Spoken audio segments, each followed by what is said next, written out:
আসল রহস্যটা জেনে গেল অপর্ণা। হ্যাঁ বন্ধুরা, চিরদিনই তুমি যে আমার ধারাবাহিকের নতুন আগামী পর্বে আপনারা দেখতে পারবেন যে কিঙ্কর অপর্ণাকে তাদের সিক্রেট অফিস রুমে রেখে দিলে জ্ঞান ফিরতেই অপর্ণা বাড়ি ফিরে যেতে চায়। ঠিক সেই সময় দেখা যায় কেউ একজন সেখানে আসে, আর সেটা হয়তো রোহিণী।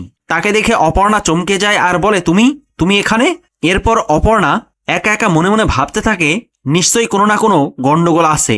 এরপর অপর্ণা কিঙ্করকে বলে, আমি আর্য স্যারের রুমে যাব এক্ষুনি। অন্যদিকে দেখা যায় তারা সুন্দরী মা বাড়ি এসে রাজলক্ষ্মীকে বলে, তোর মেয়ে রাজনন্দিনী তো তোর কোলে ফিরে এসেছে।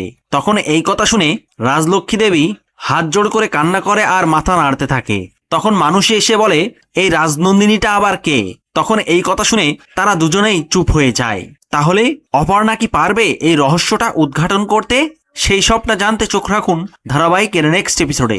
ভিডিওটি ভালো লাগলে লাইক, শেয়ার ও সাবস্ক্রাইব করে সাথে থাকুন।